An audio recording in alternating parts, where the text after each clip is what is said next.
Assalamu alaikum wa rahmatullahi wa barakatuh mes chers frères et sœurs. La dernière fois, nous avions évoqué l'histoire de Zulqarnain et comment il avait bloqué Ya'juj et Ma'juj.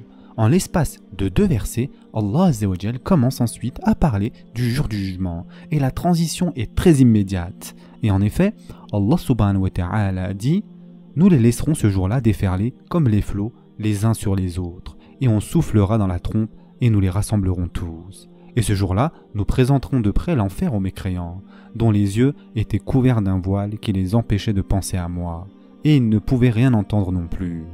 Ceux qui ont mécru, comptent-ils donc pouvoir prendre pour alliés mes serviteurs en dehors de moi?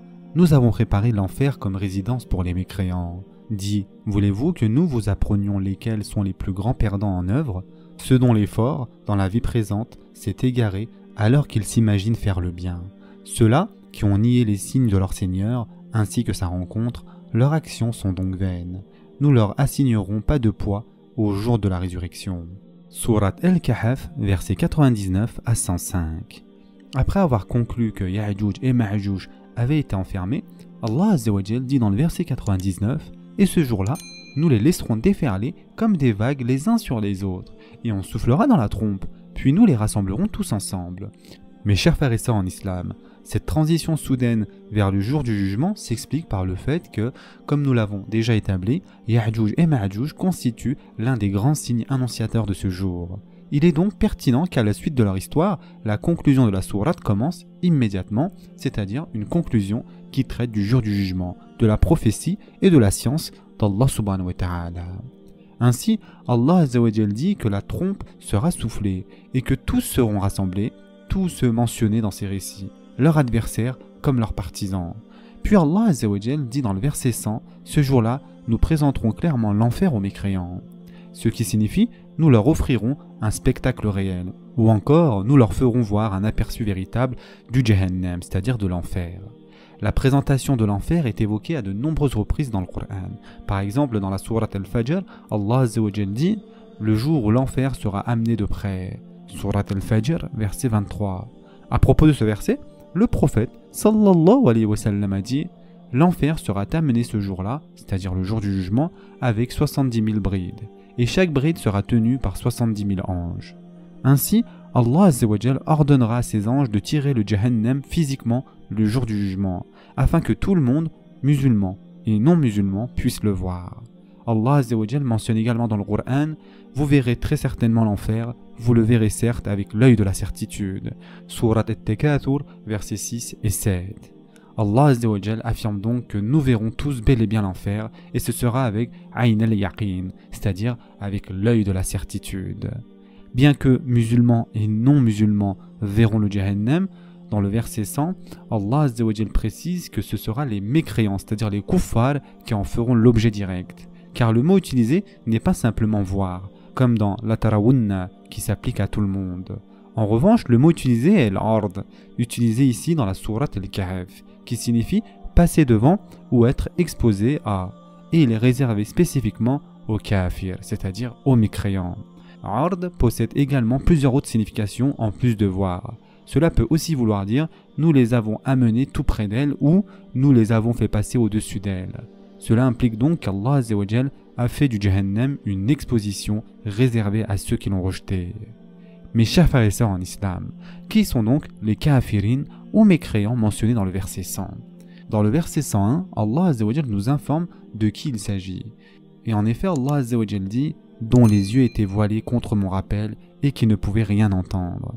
Il s'agit ici de ceux qui ont voilé leurs yeux face à la réalité et au rappel d'Allah Azza wa Jal, et qui étaient totalement incapables d'entendre quoi que ce soit. Dans tout le Coran, de la sourate Al-Baqarah jusqu'à la fin, on retrouve un thème récurrent, celui des sourds, muets et aveugles, n'est-ce pas?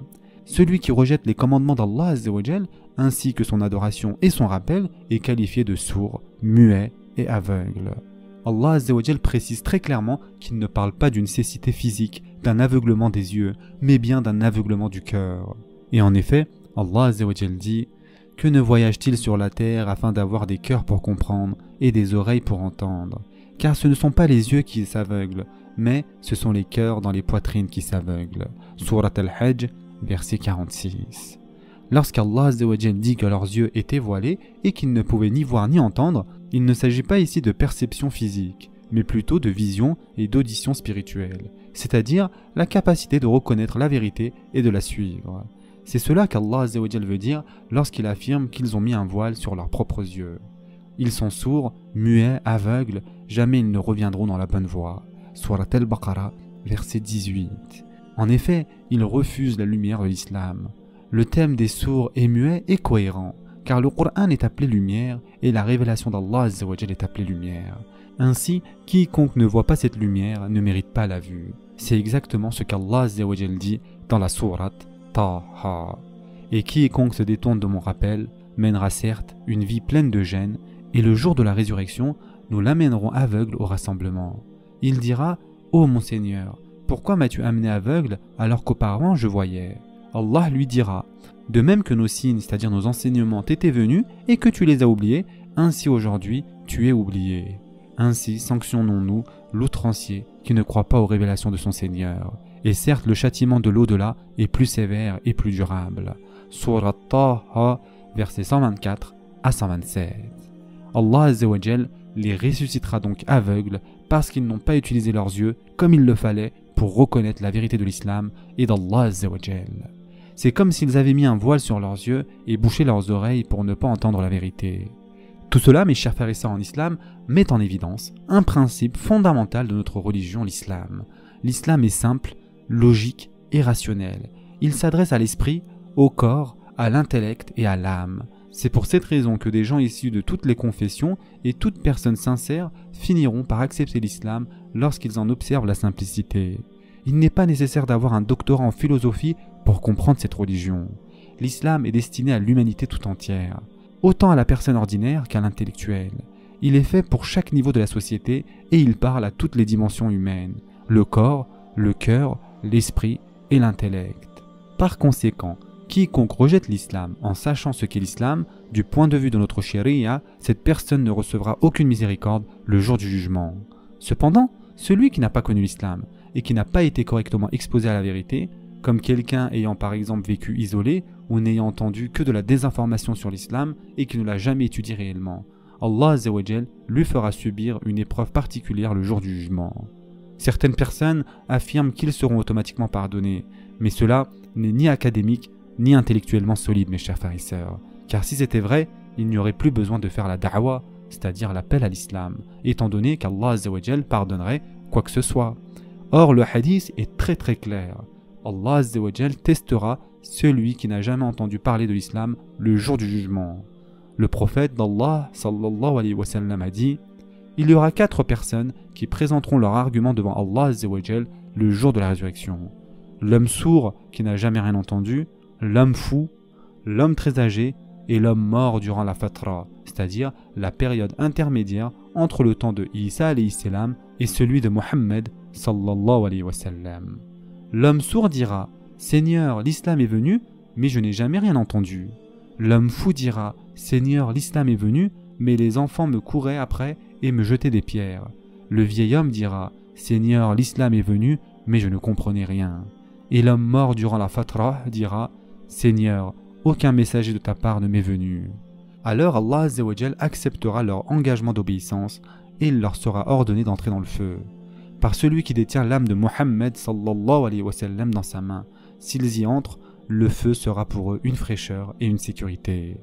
Selon un autre récit, le prophète sallallahu alayhi wa sallam a dit « Celui qui y entrera, ce sera pour lui une fraîcheur et une sécurité, et celui qui refusera d'y entrer, il y sera traîné de force. » Et ce hadith a été rapporté dans plusieurs recueils de hadiths, notamment par Ibn Hibban et Tabarani. Ainsi, Allah Azza wa Jal ordonnera à ces personnes de se jeter dans le feu. Et si elles obéissent avec une pleine confiance dans la promesse d'Allah Azza wa Jal, alors ce feu deviendra pour elles un paradis. Mais ceux qui refusent et ne montrent pas de confiance dans la promesse d'Allah Azza wa Jal seront alors punis par le véritable feu. Ces versets de la sourate Al-Kahf s'appliquent donc à ceux qui ont été exposés à l'islam, mais qui ont volontairement voilé leurs yeux face à cette réalité. Quant à ceux qui n'ont jamais été exposés à l'islam, comme nous l'avons dit, ils appartiendront à une catégorie différente le jour du jugement. Dans le verset 102, Allah Azza wa Jal menace à présent les Quraysh, ainsi que ceux qui ont entendu parler de l'islam mais le rejettent quand même. Ceux qui ont mécru, comptent-ils donc pouvoir prendre pour alliés mes serviteurs en dehors de moi? Nous avons préparé l'enfer comme résidence pour les mécréants. Surat al-Kahf, verset 102. Les divinités qu'ils ont inventées ne sont en réalité que des serviteurs et des créatures d'Allah Azza wa Jal. Et pourtant, au lieu d'adorer le Créateur, ils se sont tournés vers la création. Ils ont pris une idole, un ange ou un prophète et les ont érigés en divinité à la place d'Allah Azza wa Jal. N'ont-ils donc pas réfléchi au fait que le Créateur allait leur demander des comptes pour avoir pris sa propre création et en avoir fait des dieux? Allah Azza wa Jal conclut alors que le Jahannam sera le lieu de séjour de ces gens-là. Comme cela est habituel dans le Coran, après avoir critiqué ceux qui rejettent l'islam, Allah Azza wa Jal fait ensuite l'éloge de ceux qui y croient. Cependant ici, Allah subhanahu wa ta'ala conclut cette critique par une question très profonde. Dit, voulez-vous que nous vous apprenions lesquels sont les plus grands perdants en œuvre? Ceux dont l'effort dans la vie présente s'est égaré alors qu'ils s'imaginent faire le bien. Surat al-Kahf, versets 103 et 104.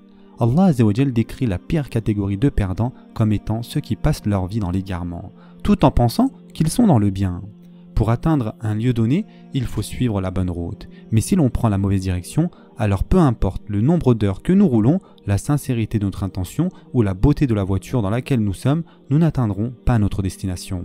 Pour parvenir au but, il faut emprunter le bon chemin. C'est pourquoi ce verset contient un message particulièrement effrayant.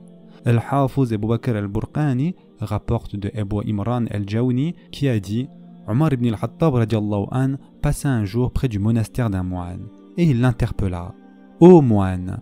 Le moine sortit et Omar le regarda puis se mit à pleurer.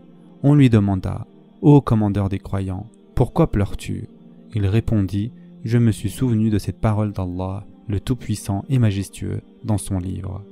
Peinant, exténués, ils entreront dans un feu ardent.